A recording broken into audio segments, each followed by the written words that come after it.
Hi everybody, Dacob here. Welcome back to the Fragrant Bunker. Today we're doing the top 5 perfumes for the month of August. So it's been quite hot this year. Tis the year 2023. Also, I find it very interesting to see like the top 5 selections throughout the years because as the months progress, every month I do the top 5 and then I kind of look back in the past years and I try to compare and see, oh, that's what I was into last year. Very fascinating.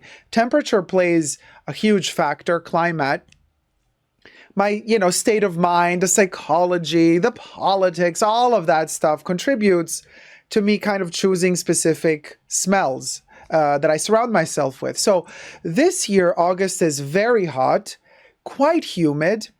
There's quite a bit of uncertainty in the air. People are there's anxiety in general. I just feel like, I don't know, you guys, you tell me, but for me, 2023, even though there have been some really cool highlights thus far, it's also been, a bit of a difficult year. A bit of a heavy year as well. So you can't really, I can only speak for myself. I can't say, oh, 2023, the year so far. I've had better.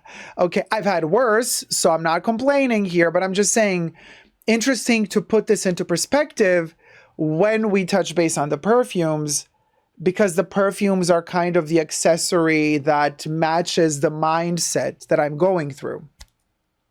So subscribe to my channel if you haven't already. Push the notification bell to get notified every time I do live stream.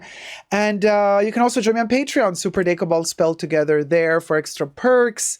Thank you to all my patrons who have pledged. So the first fragrance is very green. It's very August, but give it meadows and give it fresh cut green grass with hints of leather and suede just to make me feel dry, even though I'm completely sweating. That would be Bel Respiro by Chanel. Okay, so we got the Eau de Parfum of Bel Respiro. Gorgeous fragrance. Love the current formulation of this. It's just Chanel with Jacques Paul's really nailed it, when the Eau de Toilette was discontinued back in 2016 and they introduced the Eau de Parfums for the first time. It was screechy, a little bit too metallic. They've perfected the formula throughout the years, and I can tell you that right now, so the batch code that I have is 7401. Delicious, really delicious. Oh, so dreamy. That green note with the leathery accord in there. It's a dewy, almost slightly greasy, grassy accord. It has depth, it has heft, it has quality. This perfume is just amazing. And in summertime, August, where you already start noticing for the first time that at least in the northern hemisphere, the days start getting shorter. They're still longer than the night, but the autumn equinox, I guess, right? Yeah. Towards the end of September, where days are going to be the same length as night, on the 21st of September. So we're kind of getting towards the day, as we're going into August, the days are kind of equaling out. The length of the day is almost the same as the night. So slowly nature starts to dry up a little bit. The sun has been really working its stuff in the northern hemisphere. And so everything that's green is starting to turn yellow and brown, because there's not a lot of water everywhere. There's not a lot of rain happening this year. All depends where you are, but for the most part, all of that gorgeous chlorophyll-filled greenery that surrounds us in springtime, especially April, that's gone. That peak of green is gone. Now we're heading towards the yellow streaks as we're kind of heading towards autumn when we hit the orange and brown and honey, ambery hues. And this is a beautiful perfume to guide you through that fade out and fade in phase. It is green, but it's also golden in the Eau de Parfum concentration. Really, really gorgeous. Bel Respiro, hands down, one of the unsung heroes from the Chanel Les Exclusives range, and One of my personal favorites from the Les Exclusives collection. So the next one, listen, it would not be August, and it would not be so hot, and it would not be so cricket filled, like, you know, the chirping of the crickets in the fields and the lavender fields somewhere in Sicily, without Dolce & Gabbana's Pour Homme. I mean, this is the OG formula. I do have a tester bottle here. This gorgeous Fougère Euro Italia, still manufactured back in the day. I just melt every time I smell it. Truth be told, I mean, this one is, of course, you can use it all year round, but there's something about it this year in particular. It hits the spot for me. Particularly this month, it's sweeter than usual to me, you know, and I've had this bottle for a while. I have a lot of backups of the sticker version of Dolce & Gabbana Pour Homme. If you know, you know. And it has usually kind of a, well, of course, it opens up with the bergamot and it is citrusy, but then it kind of goes into the warmer tonka beans and again, leather, tobacco accords, sandalwood, cedar towards the bottom, clary, sage, and all that stuff. But usually throughout the year, it has more of a zesty smell, at least in the opening, more of a, I guess the citruses dominate a little bit more. The fougère aspect of the lavender is, I don't want to say it bites a little, but it has a slightly more acidy accord, right? Now, in August, with this heat, this particular year, this one ripens like magic, like magic. All of that acidy accord game that sometimes happens with Pour Homme is gone. It's gone. Like the weather right now, maybe also my mood, it's just right for it. So that basically from the get-go, Dolce & Gabbana Pour Homme is sweet, delicious, almost like it's imbued in some sort of sugar cane. Still, it has those citruses and the bergamot is there. It's a gorgeous lavender fougère, but sweeter. It's like it lives in August. You know what I mean? It's like you want to find Dolce & Gabbana Pour Homme and you're gone on that journey throughout the year looking for it. You're going to find it in August. Like it's waiting for you right there saying, hey, now's the time to use me. Oh, it hits the spot. It's right. It's just the right balance between dry and hot, you know, humid, airy, sunny, but also kind of sunset. And those crickets. What a masterpiece. This is one of the 90s masterpieces, coincidentally also in my list of the top 10 90s fragrances. You should check out that list on my channel as well. What a beautiful perfume. And I wear it in the morning, in the evening, all the time. Usually I say citrus fragrances are not so good if you're hungry. Like certain perfumes, you can only wear them on a full stomach. You should not wear them on an empty stomach. And when this one, in colder months, when the citruses hit harder, it's a perfume like I need to wear it after breakfast, not before. But now in summer, in the summer heat, all that sweetness that comes up, that bubbles to the surface, makes this one easily usable for me from the get-go when I wake up, even without eating first. Isn't that amazing? So fascinating how perfumes change according to the weather, temperature, mood, vibe, environment.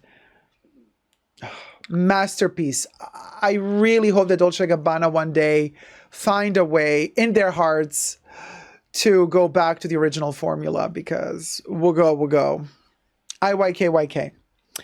The next one is a beach, tropical, heavenly creature, a gardenia imbued, ambery, musky, alien. Floraburlesque. I kid you not. Yes, I know this is, I've reviewed this perfume. It's in a lot of my lists. Wilhelm Perfumery is the fragrance behind this, is the brand behind this one. Pierre Dinan designed the bottle. Coincidentally, Pierre Dinan designed also this bottle. Isn't that something?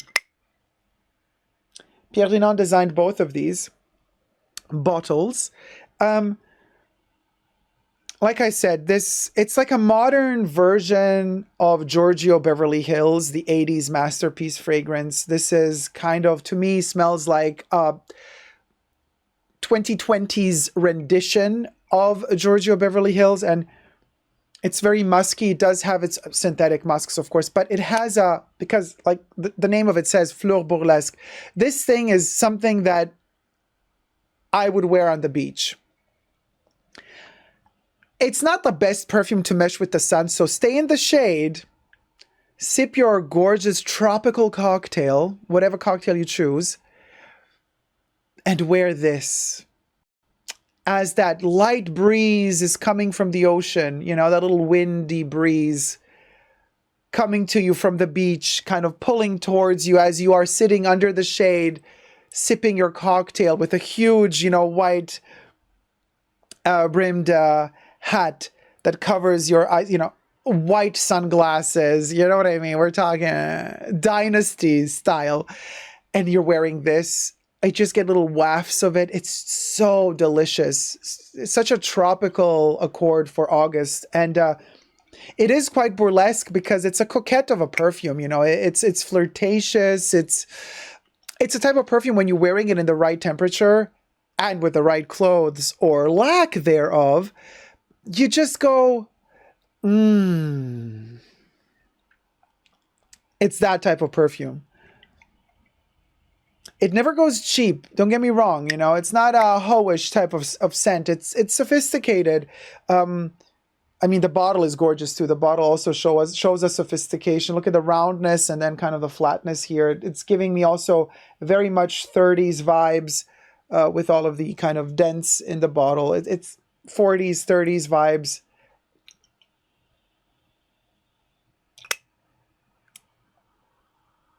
It does also signal to me the golden era of Hollywood. You know, it's not like these accords would have been used this way. It's not like chemically they were there yet in the 30s. So a perfume like this would not have existed in the 30s the way it smells today. They would have used the same ingredients, but chemically slightly different, you know, pharmaceuticals, whatever. Chemistry was different. The formulas were different back then. The ingredients were different. The chemicals utilized were different. Things were allowed back then that are not allowed today. So Floraburlesque would have smelt different in the 30s, I believe. But nonetheless, for us today, this is a beautiful memory of the 30s, of that Hollywood glamour era. 30s and 40s, shoulder pads from the 40s. But the gorgeous blonde hairs from the 30s mixed together. Thin eyebrows, porcelain skin, and then you just spray this on and you sip on your cocktail, you know, and you just like delicately, just like, you know, very, very kind of a lazy afternoon. You're just like sipping, looking at the people passing by thinking, oh, darling, oh, if you only knew. That's the vibe. Drama mama, but in the best of ways. Number 4. Okay. Number 4 is so delicious for the hottest days in August when you can't. Even the air conditioning doesn't really help you anymore. And you might ask yourself, wait a minute, Dacob, what is this little Chanel leather concoction? Isn't this from the Color Code collection? Nail polish launch, and they also launched like makeup brushes and little mirrors, like this gorgeous little Barbie pink ballerina. Yes, it is from that collection, and I've made a few videos on this collection. I adore this collection on my main superdacob channel. Go check out those videos. But inside here are no makeup brushes any longer. I've taken them out to put something else. Now, the fragrance that I love to wear in August is right in here. It fits like snug like a bug in a rug. Look at this. Who would have known that this thing is just perfect? perfect, perfect, perfect for this beautiful little creature. This is unfortunately a limited edition from the years past, but I did stock up on it because I adore it. Coco Mademoiselle L'Eau. Now, you know that there's Chanel number 5, L'Eau, Eau de Toilette, regular rotation. It's not a limited edition. For Coco Mademoiselle, they've watered it down extremely, called it literally water. L'Eau in French means water. And it's called the Light Fragrance Mist. And boy, when they tell you light, they mean it. This thing evaporates in 5 minutes. Doesn't matter. You're using it as a mist to freshen up throughout the day. It has real jasmine, sambac, I think it does, not grandiflorum, maybe both of them, extract in here. So it's not just, you know, all synthetic. It has quite a bit of natural ingredients. And it's a very misty. Oh my gosh. It's so light. It is the best of Coco Mademoiselle. It comes in this metal container, which is super prone to dents, because if you hit it, you can dent it, but it's so, so, so beautiful. Love this pearlescent, pinky, light pink vibe with the gold text and then the gold sprayer. I wish this were not a limited edition. It's just gorgeous to freshen up throughout the day, just to have it with you on the go. And this falls off easily. So this is just perfection. Now you could have, you know, you could buy the ballerina version color of this one. It matches the nail polishes. I have Ovni, by the way, which is also, this case exists in this color too, as well as the mirrors. But as you can see, ballerina, I do have it as the mirror case. So technically you could get, even though they're sold out probably by now, but you could technically get the ballerina case to hold the perfume. They're similar, not exactly the same color. But anyway, my favorite color in this leather container is Diva. This is the name of the color, this gorgeous fuchsia pink. And I think that these two really go well together. Actually, all three of them. The yellow, pearlescent rose, like almost ballerina pearl, and Diva. So super great for transportation, traveling, put it in your bag. Ah, magical, just magical. I wonder if Chanel was thinking about this when they made this container for their makeup brushes, that actually you could also hold the aluminum or metal canned versions of their perfumes, because it's perfect. It's like it's designed for it. Now, Coco Mademoiselle is gorgeous in summer, but Coco Mademoiselle L'Eau, it's that fragrant body mist and hair mist that you just take with you on the go and you freshen up throughout the day. It's so delicate but sophisticated. That jasmine in there, the patchouli in there. Oh, hits the spot. And yes, you can live out your pink Barbie fantasy with this one, because, I mean, it just smells of pink.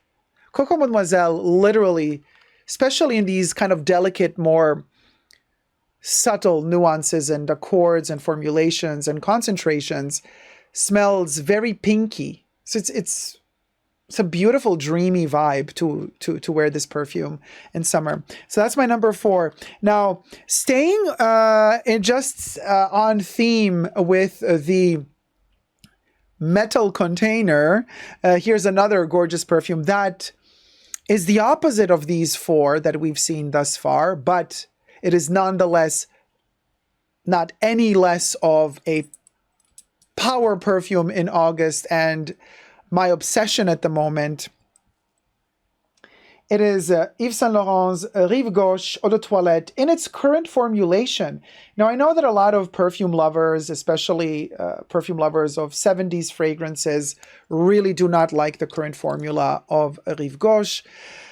It is different from the OG from the 70s, but truth be told, this one was already reformulated in the 80s. That heavy, bombastic, aldehydic, floral accord already in the 80s was kind of changed. And now it's much softer. Let's layer it with Coco Mademoiselle a little bit. It's kind of like a 70s version of Chanel number 22. The 70s version is for my standards of Chypre, very much a white floral Chypre accord. In its current state, it's softer, it's more powdery, it's less aggressive, less metallic. I would not call this a Chypre at all nowadays. Back in the day, yes, I would, even though quite a few beg to differ. But in its current state, I might be one of the rare few that love it, but I do love it. I love that it's softer. I love that it's more breezy. Also, coincidentally, fits perfectly in here. So, you know, you can look how gorgeous the blue with the fuchsia is. Oh man, the colors are just so beautiful together. So they also fit very well. This one you can protect the metal can in here. Mine already got one dent. Just like by looking at it, it gets a dent. So they're very, very delicate metal little bottles. But the gardenia in here, the white floral accords, the woodsy notes, the aldehydes. It's almost like an Yves Saint Laurent version of a Chanel fragrance. And it is beautiful in summer. It's a little bit more arrogant, snobby, you know, it's more detached, it's more cool, calm, and collected. It's that type of fragrance that tells you, I can do it on my own, you know, we'll go, everything's fine, thank you very much. But it stands there, prominent and secure in its own beauty, in its own vitality, in its own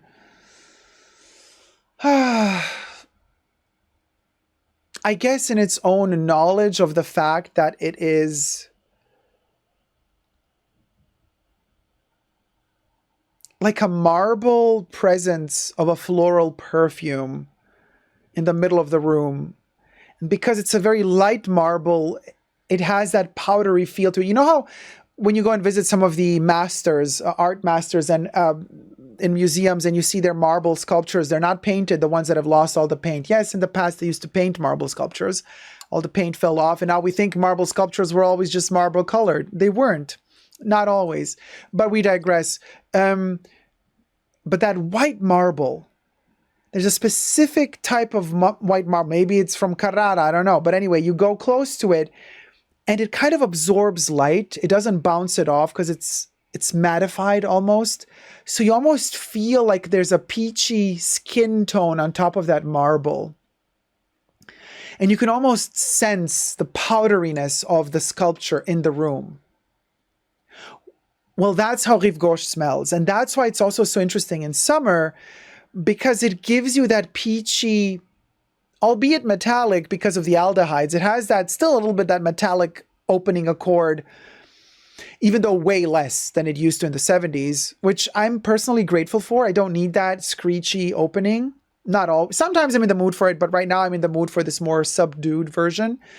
And so you have that fluffy, peachy skin texture, right? On that marble in the middle of the room. So the marble is like heavy. It's a heavy stone.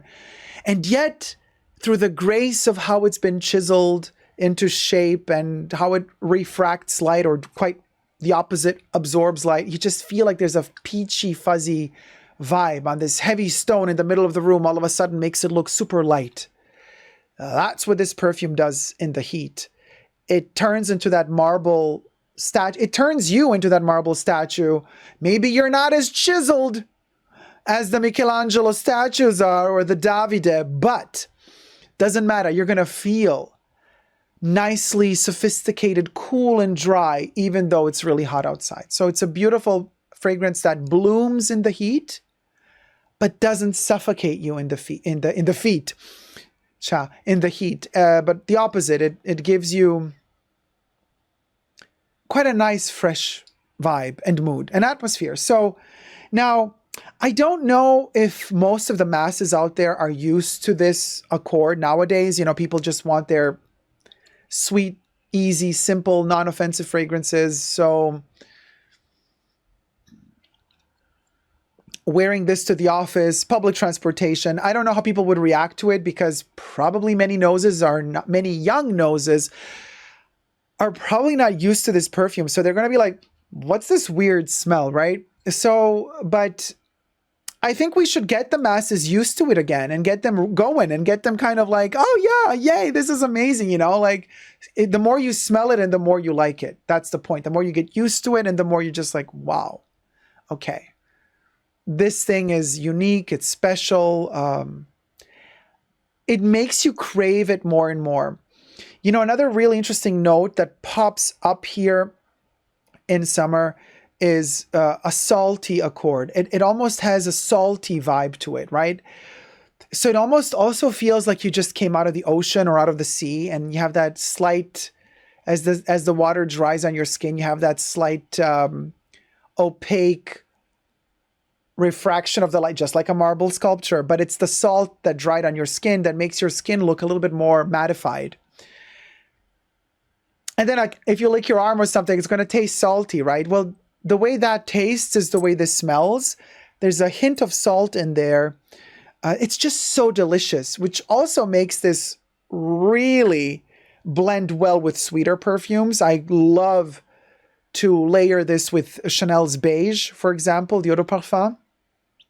Don't spray them on top of each other, but spray one on one part of your body, the other one on another. Ratio 1:5 being this one, well, depends how you like it, but more of beige, less of Rive Gauche. Or you could do the opposite, depending which one of the two you like more. Do you like more the sweet or the salty? But together, combined, they just wow. They just wow you. So the salty accord in here is also very summery and breezy. It's not a very warm perfume, you know what I mean? It's a cool perfume, which for a white floral aldehydic accord to go into the cool direction, that's an achievement, and it makes it even more summery. But of course, it's also gorgeous in autumn, in my opinion. So those would be my top 5 perfumes for the month of August 2023. What do you guys think? Did you enjoy them? Let me know what your top 5 would be, or top whatever, or 1 or 10 or 50. However many you like to use in August, let me know down below in the comment section. And don't forget to subscribe to my channel. Thumb up this video if you've enjoyed it. And until next time, never forget to never give up on fragrant love. Love you loads. See you soon. Take care. Bye.